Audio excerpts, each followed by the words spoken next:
What's up, everybody? Joshua here with IG's movie expert Stax, Jim Vejvoda. What's up? Hello. And we got some we got some news for the Pirates 5, the next movie. Orlando Bloom was asked at a press event, would you go back for another Pirates movie? And he said that there's been discussions, and he said he'd be up for it. So how likely is it they'll get Orlando Bloom, Will Turner, back for a Pirates movie? I think it's pretty likely Orlando Bloom would say yes to that. I think basically you look at his career right now, and he is doing mostly stage work, and he's been brought back for the Hobbit films. A little Legolas work on the side. Yeah, I think that, you know, he definitely, since the last Pirates film, his career hasn't quite gone in a great direction. So I feel like for him it would be a smart choice, and I think for the franchise, and we can speak more about this in a bit, but I think for the franchise, financially it probably makes sense to bring that character back. You know, let's say he is going to come back, but should they bring him back as far as the story goes? Does it even make logical sense? Because the last time we saw him was at the end of the trilogy, and he had, you know, had his heart carved out, and he became the new, like, Davy Jones, and they did, like, a flash forward 10 years later where he gets to visit shore and see Keira Knightley, and they have, like, a son. It was, like, a nice, like, bow on it, like a little sweet but sad ending. Yeah, I don't really know. So where would they go? Yeah, I don't think there's, I feel like they wrapped up those storylines. They had 3 films with Elizabeth Swann and Will Turner, and I really felt like they brought that storyline to a close.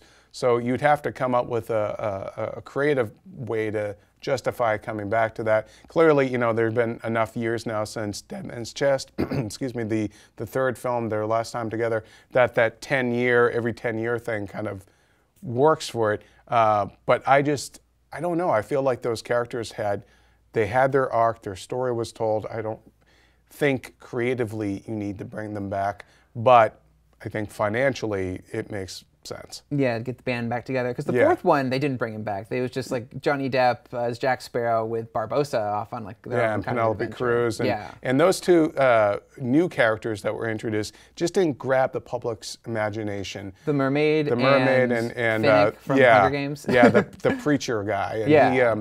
It just didn't, you know, nobody really remembers those characters. They didn't make any real impression. You know, and even though Johnny Depp clearly is the show, Jack Sparrow is the face of the franchise, people do remember Elizabeth Swann and Will Turner, and they clearly liked those characters. And I think that, you know, you look financially at the franchise, and, you know, the highest grossing ones were the ones that had that whole gang together. It reminds me of sort of like the Fast and the Furious franchise. Right, you know, like Tokyo Drift basically was the one that didn't have Vin Diesel in it, well, until the very end, but like, you know, that basically was a whole new start, and it's the one that's kind of the black sheep of that family, and I feel kind of like maybe On Stranger Tides is going to end up getting treated like that, and this could be their Fast Five when they get everyone back together. Yeah. So, you know, we were talking a little bit about, you know, how these movies have been received, and it sounds like the glory days of Pirates are behind them, like in the past. And creatively. Yeah, like, do fans even like want this? Like, yeah. Does Disney even like care about how that fans are kind of like over the franchise, or kind of done with it? Are they going to keep making these movies regardless? Well, Disney is obviously a business. This is show business, and they're looking at the numbers. And On Stranger Tides was the lowest grossing of the Pirates films domestically. It made almost $200 million less than Dead Man's Chest, which was the third film, which is still the biggest grosser, you know, in every category. But On Stranger Tides, internationally, the second highest grossing one. Worldwide, it made over $1 billion. Wow, that's a whole lot of booty. That is a lot of Pirates booty.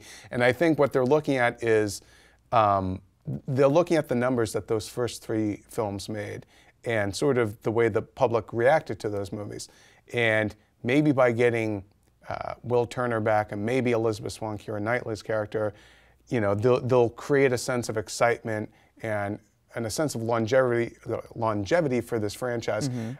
Look, Disney doesn't have many live-action franchises. They own Marvel and they own Star Wars, yes. Yes, Marvel's doing well. Star Wars, assumedly, you'd think. But creatively, those are controlled by Lucasfilm for Star Wars and Marvel Studios, Kevin Feige for Marvel. So, you know, Pirates is something that spans multiple stuff for Disney.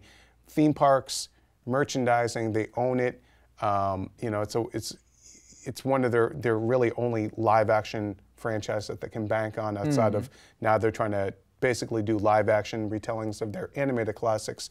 So like Alice in Wonderland, which they're filming a sequel to now. So I think that they need this, and we're going to get Pirates movies whether we really want them or not.